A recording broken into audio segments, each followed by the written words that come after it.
Welcome dear students. आज मैं लेकर आया हूं आप लोगों के लिए ईडियम्स फ्रेजेज का पार्ट 4। इससे पहले मैं लेके आ चुका हूं आपके लिए 3 पार्ट ईडियम्स फ्रेजेज के 3 पार्ट। उन पार्ट में प्रत्येक पार्ट में आपको 10 ऐसे ईडियम्स फ्रेजेज मिलेंगे जो अब से पीछे की किसी न किसी एग्जाम में पूछा गया है। ऐसे सारे क्वेश्चन हैं जो पीछे की एग्जाम्स में ईडियम फ्रेजेज के पूछे गए हैं, उन्हीं के बारे में हम बात कर रहे थे। आज हम पार्ट नंबर जो 4 है हमारा, इसी में भी ऐसे 10 ईडियम्स के बारे में बात करेंगे, ऐसे 10 फ्रेजेज के बारे में बात करेंगे जो किसी न किसी एग्जाम में पूछे गए हैं। देखिए, सबसे पहले हम बात करेंगे, लिखा हुआ है निप इन द बड। ईडियम्स को याद रखने के लिए सबसे पहले मतलब यही होता है कि इसके हिंदी अर्थ को समझे। अगर हिंदी अर्थ समझ में आ गया तो हम इसका हमारा जो आंसर होगा आगे वाले ऑप्शन में आसानी से मिल जाएगा। सबसे पहले लिखा गया है निप इन द बड। देखिए, निप का मतलब क्या होता है? सुई। इनका मतलब अंदर, और बड, बड का मतलब क्या होता है? कली। मान लीजिए यहां पर एक प्लांट लगाया गया है, पौधा लगाया गया है।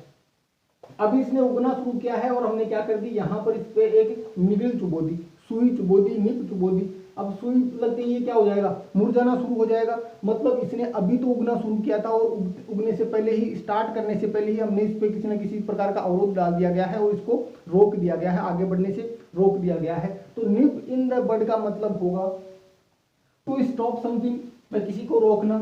सून, जल्दी ही। After it has begun, by जैसे ही वह शुरू होता है। बिगन मतलब काम करना, प्रारंभ करता है। काम प्रारंभ करते ही, जल्दी ही, जैसे उसने काम प्रारंभ किया उसी समय हमने क्या कर दिया, उसको स्टॉप कर दिया, रोक दिया। तो इसका मतलब क्या हो जाएगा? निप इन द बड। नेक्स्ट पे चलते हैं। नेक्स्ट लिखा है नो बैकबोन।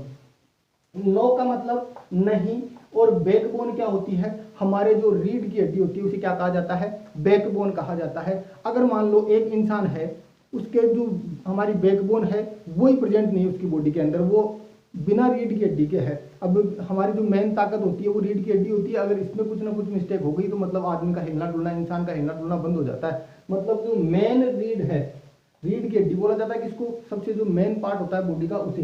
तो अगर एक ऐसा इंसान है जिसके अंदर बैकबोन ही नहीं है, रीढ़ की हड्डी ही नहीं है, इसका मतलब वो इंसान कैसा हो जाएगा? बहुत ज्यादा कमजोर। तो इसका आंसर भी क्या होगा? वीक। कि एक ऐसा इंसान जो बहुत ज्यादा कमजोर है। अब देखो साथ में क्या लिखा है, और कमजोर तो है लेकिन साथ में और क्या लिखा है? Easily frighten. अब ये तो सीधी सी बात है कि जो आदमी इंसान कमजोर होगा वो आसानी से डरेगा। जो ताकतवर इंसान होगा उसके बजाय जो कमजोर इंसान है वो जल्दी डरता है। तो नो बैकबोन का मतलब क्या होगा? वीक, कमजोर, और इजीली फ्राइटेंड, कमजोर होता है और आसानी से डरने वाला होता है। नेक्स्ट देखें। नेक्स्ट लिखा है मैन ऑफ हिज वर्ड। एक ऐसा इंसान है अपने शब्दों पर रहने वाला, मतलब अपने शब्दों के ऊपर कायम रहने वाला इंसान, उसे क्या कहा जाता है? Man of his word. भाई एक बार जो उसने कह दिया वो कह दिया, वो करके ही रहेगा। इसका आंसर होगा वन हु कीप्स प्रोमिसेज। कि एक इंसान जो रखता है प्रोमिसेज, वादों को, मतलब किए गए वादों को पूरा करता है, उसे क्या कहा जाता है? Man of his word. मतलब अपने शब्द पे रुकने वाला, अपने शब्दों पे टिकने वाला इंसान, उसे क्या कहा जाएगा? Man of his word. मतलब आंसर क्या हो जाएगा? One who keeps promises. एक इंसान जो अपने वादे रखता है, बनाए रखता है या उन्हें पूरा करता है।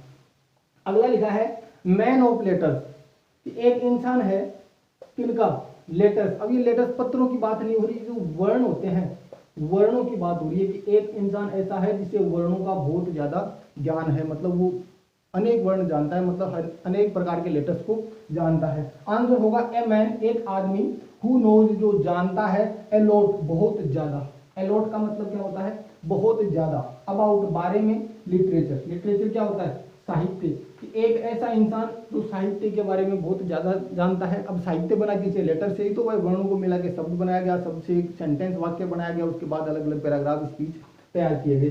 तो वैसे ही है कि एक आदमी जो साहित्य के बारे में बहुत ज्यादा जानता है, उसके लिए जो वर्ड का मिला जाता है वो है मैन ऑफ लेटर्स। मतलब वो शब्दों का ज्ञान, उसे मतलब वो शब्दों का ज्ञानी है, शब्दों का बहुत सारा ज्ञान है, उसे शब्दों का भंडार पड़ा उसके पास।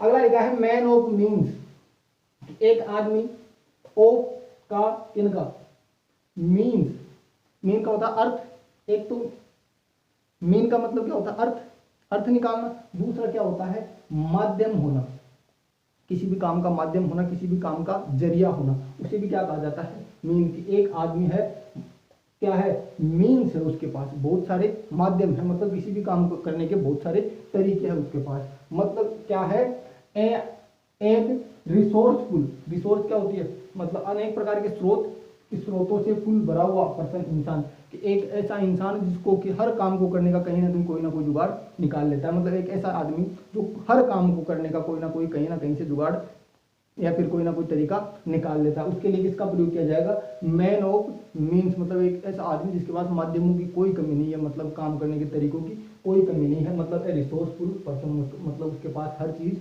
आराम से मिल जाती है। कितने हो चुके, 5। अब हम देखेंगे 5 और। अब हम बात करें नेक्स्ट की। देखो नेक्स्ट लिखा हुआ है make castles in the air. Make का मतलब बनाना, बनाना। कास्टल्स का मतलब क्या होता है, महल। मेक कास्टल्स मतलब महल बनाना, लेकिन कहां पर बनाना, इन द एयर। एयर मतलब हवा, हवा में महल बनाना। मतलब क्या होगा, plants that have very little chances of happening. देखो सबसे पहले क्या लिखा हुआ है, make castles in the air, मतलब हवा में किले बनाना या फिर हवा में महल बनाना। मतलब क्या हो जाएगा कि एक ऐसा काम करना जिसके होने के चांसेस न के बराबर हो। भाई हवा में महल बनने की कोई चांस नहीं है, मतलब ऐसा कोई भी काम करना जिसका पूरा होने का, उसमें सफल होने का जो हमारा चांस है वो न के बराबर हो, मतलब 0% हो, कोई चांस ही नहीं हो। तो उत्तर भी इसका क्या हो जाएगा, प्लान्स की एक ऐसी योजना तैयार करना that have very little chance, जिसके होने का बहुत कम चांस होता है। हैपनिंग का मतलब क्या होता है, होना। एक ऐसा प्लान, एक ऐसी योजना जिसके कंप्लीट होने का, पूर्ण होने का चांस न के बराबर होता है, उसके लिए यूज किया जाता है make castles in the air. Next लिखा है मिस द बस और बोट। मिस का मतलब खो देना, छोड़ देना। द बस और बोट मतलब छूट जाना, बस का छूट जाना या फिर बोट का छूट जाना। मतलब क्या कर दिया, हम कहीं जा रहे थे, जाने का मतलब एक ही जरिया था बस से, अब वो बस भी क्या हो चुकी है, छूट गई है। मतलब अब वो ये काम होने का या फिर वहां जाने का जो हमारे पास मौका था, अपॉर्चुनिटी थी, अवसर था या फिर चांस था, वो अब हम खो चुके हैं। तो मिस द बस या फिर मिस द बोट का मतलब होगा टू मिस ए चांस, मौके को गंवा देना। अगला लिखा है move heaven and earth. Earth move का मतलब हिलाना, हेवन, हेवन का मतलब वैसे क्या होता है, स्वर्ग, एंड अर्थ मतलब पृथ्वी को, स्वर्ग को और पृथ्वी को हिला देना। स्वर्ग का मतलब किसकी तरफ बताया जाता है, भाई स्वर्ग में भगवान रहते हैं, भगवान किधर, ऊपर, तो मतलब ऊपर आकाश और नीचे धरती, तो मतलब आकाश और धरती दोनों को हिला देना, मतलब जमीन आसमान एक कर देना। मतलब कोई हम काम करने जा रहे हैं और उस काम को पूरा करने के लिए बहुत ज्यादा कठिन मेहनत करते हैं, तो हम क्या बोलते हैं कि जमीन आसमान एक कर दी थी। मतलब उत्तर क्या हो जाएगा, to make every possible effort, वही काम को करना, टू मेक करना, एवरी पॉसिबल प्रत्येक संभव, एफर्ट मतलब प्रयास में, किसी भी काम को पूरा करने के लिए हर संभव प्रयास करना। मतलब हम जितनी कोशिश अपनी तरफ से कर सकते हैं वो पूरी कोशिश करना। मतलब क्या हो जाएगा, मूव हेवन एंड अर्थ, मतलब जमीन आसमान को हिला देना या फिर एक कर देना। अगला लिखा है on top of the world.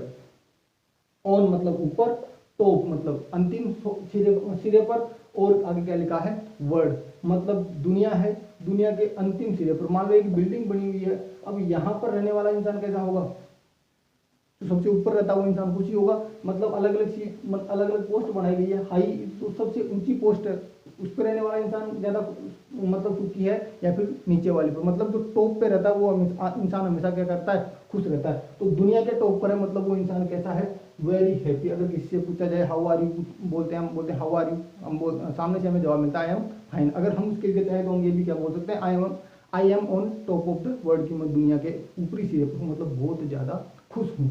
तो on top of the world का मतलब क्या हुआ, वेरी हैप्पी। अगला है नैरो एस्केप। नैरो का मतलब क्या होता है, संकीर्ण, सकरा रास्ता, संकीर्ण रास्ता, मतलब बहुत कम मुश्किल जगह। यहाँ पे लिखा है मुश्किल, नैरो का मतलब मुश्किल, एस्केप मतलब बचना। बचा तो है किसी भी काम से या किसी भी दुर्घटना से बचा तो है, लेकिन नैरो मुश्किल तरीके से बचा, मतलब बहुत मेहनत से मुश्किल से बच पाया है। उत्तर क्या होगा, to be saved with difficulty, by बचाना, बचाव करना, विद डिफिकल्टी बहुत ज्यादा मुश्किल के साथ। बहुत ज्यादा मुश्किल, बचाव तो कर लिया लेकिन बचाव करने में बहुत ज्यादा मुश्किल हुई, मतलब मुश्किलों का सामना करना पड़ा, पसीने छूट गए बचाव करने में। तो उसकी जगह हम यूज कर सकते हैं नैरो एस्केप, मतलब to be saved with difficulty. आज के जो हमारे 10 जो ईडियम्स फ्रेजेस थे वो कंप्लीट हो चुके हैं। नेक्स्ट वीडियो मिलेगा वो ईडियम्स फ्रेज का भी हो सकता है या फिर एंटोनिम सिनोनिम्स का होगा, जो वोकेबलरी से रिलेटेड कोई भी पार्ट है वो हम अगले वीडियो में लेकर आएंगे। तब तक के लिए गुड बाय।